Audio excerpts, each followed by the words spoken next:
పాకిస్తాన్కి దమ్ము లేదు. నిజమైన సత్తా ఉన్న దేశమైతే భారత ఆర్మీతో పోరాడాలి. అది చేతకాక సామాన్య ప్రజలను చంపాలనుకున్న పిరికి పందల దేశం పాకిస్తాన్. ఓవైపేమో సరిహద్దు గ్రామాలు, అలాగే మరోవైపు నగరాలపైన తన ప్రతాపం చూపించాలనుకుంది పాకిస్తాన్. విపరీతంగా పూంచ్ సెక్టార్ లో షెల్లింగ్ చేసింది.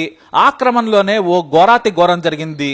పూంచ్ టౌన్ కి 10 కిలోమీటర్ల దూరంలో ఉన్న కలై గ్రామం అల్లకల్లోలమవుతోంది. రాత్రి సమయంలో అక్కడక్కడా పాకిస్తాన్ నుంచి షెల్స్ వచ్చి పడుతున్నాయి. బయట బాంబుల శబ్దం వినిపిస్తుండగా 12 ఏళ్ల కవలలు భోజనం చేస్తూ ఉన్నారు. వారి పేర్లు జైన్ అలీ, ఉర్వి ఫాతిమా. వీరిద్దరూ కవలలు. అయితే మొదట ఉర్వి ఫాతిమా పుట్టింది. 5 నిమిషాల తర్వాత జైన్ అలీ పుట్టాడు. వీరిద్దరి వయసు ఇప్పుడు 12 ఏళ్లు. ఈ కవలల తల్లిదండ్రులు రమీజ్ అలాగే మరియాలు. ఆ రాత్రి చాలా సంతోషంగా గడిపారు. స్కూల్ నుంచి వచ్చిన తర్వాత సాయంత్రం హోంవర్క్ చేస్తున్నారు. రాత్రి సమయంలో భోజనం చేస్తుండగానే బాంబుల శబ్దం వినిపించింది. స్కూల్ టీచర్ గా పనిచేస్తున్న రమీజ్ తన సోదరుడి వరుసయ్యే అలీకి విషయం చెప్పాడు. ఈ అలీ మరియా చెల్లెలు భర్త.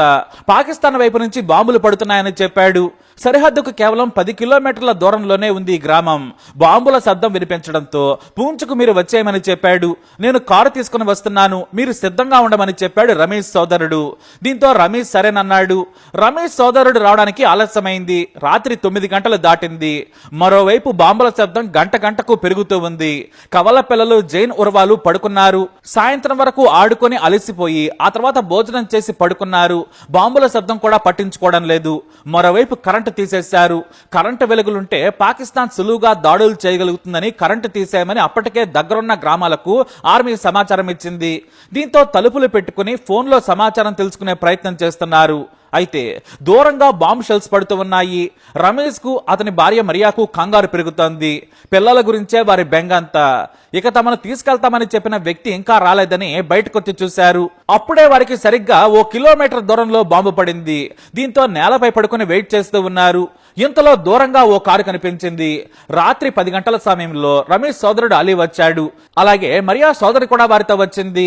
దీంతో అందరికీ ధైర్యం వచ్చింది. పిల్లలను నిద్ర లేపారు. వారి బట్టలు అప్పటికే బ్యాగ్ లో సర్దున్నాయి. అయితే రమేష్ తమ్ముడు అలీ జైన్ చేయి పట్టుకున్నాడు. మరియా సోదరి ఉర్వా చేయి పట్టుకుంది. ముందు రమేష్ బ్యాగ్ పట్టుకుని నడుస్తూ ఉన్నాడు. ఇంటికి తాళం వేసి మరియా వస్తోంది. అంతే, అప్పుడే వేగంగా వారి పక్కనే ఓ భారీ షెల్లొచ్చి ధడేలమని పడింది. ఆ శబ్దానికి ఉర్వా ఎగిరి దూరంగా పడింది. జైన్ కూడా గాల్లోకి ఎగిరి ఎక్కడో పడ్డాడు. చీకట్లో అసలు కనిపించలేదు. అంత దూరంలో పడ్డాడు. అయితే కొన ప్రాణంతో ఉన్న ఉర్వా మాత్రం తమ్ముడు ఎక్కడ పడ్డాడంటే చేయి పెట్టి చూపించి ప్రాణాలు కోల్పోయింది. బాంబు శబ్దం వినగానే దూరంగా ఉన్న వ్యక్తి పరిగెత్తుకొచ్చాడు. చిన్నారిని వేగంగా చేతుల్లోకి తీసుకున్నాడు. కానీ చలనం లేదు. దీంతో సిపిఆర్ చేసేందుకు ప్రయత్నం చేశాడు. బాంబు శబ్దానికి గుండాగిందేమో అనుకున్నాడు. కానీ జైన్ కూడా అప్పటికే చనిపోయాడు. ఇక వారి తండ్రి రమేష్ తలకు తీవ్ర గాయమైంది. చేతికి కూడా గాయాలయ్యాయి. కాలు కూడా విరిగిపోయింది. ఎందుకంటే బాంబు పడింది అతని ముందే. ఆ గాయాలకు స్పృహ కూడా కోల్పోయాడు. అయితే వారి పక్కనే ఉన్న మరియా, అలీ అతని భార్యలు మామూలుగానే గాయాలతో బయటపడ్డారు. ఇక రమేష్ పరిస్థితి సీరియస్ గా ఉండడంతో అందరినీ కారులో పూంచ్లో ఆసుపత్రికి తీసుకెళ్లారు. అప్పటికే పిల్లలు చనిపోయారని చెప్పడంతో మరియా బాధ వర్ణాతీతం.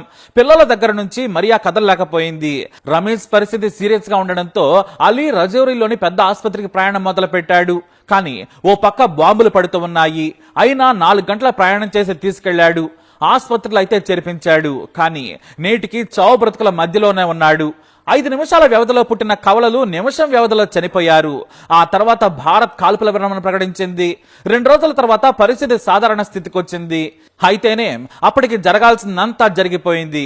చేసేది లేక కుటుంబ సభ్యులు కవల పిల్లలు అంత్యక్రియలు చేశారు. కానీ తల్లి మరియాకు తన కూతురు చనిపోయేటప్పుడు తమ్ముడు ఎక్కడున్నాడని అడగ్గా చివరిగా చేయి పెట్టి చూపించి మరీ చనిపోయింది. ఓర్వా అన్న మాటలు ఇంకా చెవుల్లో మారుమోగుతున్నాయని ఆ తల్లి ఏడుస్తూ చెప్పింది. ప్రాణం పోతున్నా సోదరుడి కోసం తప్పించిన తీరు చెబుతుంటే అందరూ కంటతడి పెట్టారు. ఇక రమేష్ ప్రాణాలతో పోరాడుతున్నారు. తన పిల్లలు చనిపోయారన్న విషయం కూడా అతనికి తెలియదు. ఎలా ఉన్నారని సైగలతో అడిగాడు. ఇంటి దగ్గర ఉన్నారని బంధువులు చెప్పారు. అయితే ఇప్పుడు వీరేమంటారంటే తమకు పాకిస్తాన్ నుంచి ముప్పు ఉంటుందని అధికారులకు తెలుసు, యుద్ధం మొదలు పెట్టే ముందే తమను ఖాళీ చేయమంటే వెళ్లిపోయే వాళ్ళం, కానీ మాకెవరూ చెప్పలేదు.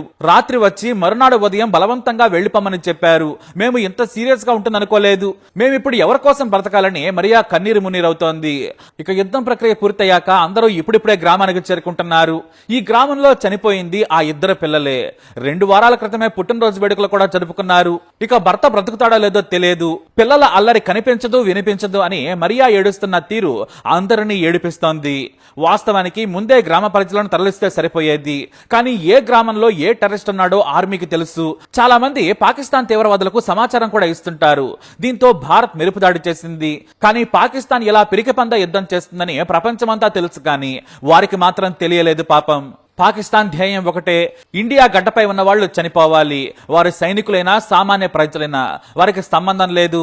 ప్రస్తుతం ఆ గ్రామంలో అంతా విషాద ఛాయలు అలుముకున్నాయి. మరి ఆ కవల పిల్లల ఆత్మకు శాంతి చేకూరాలని కోరుకుందాం.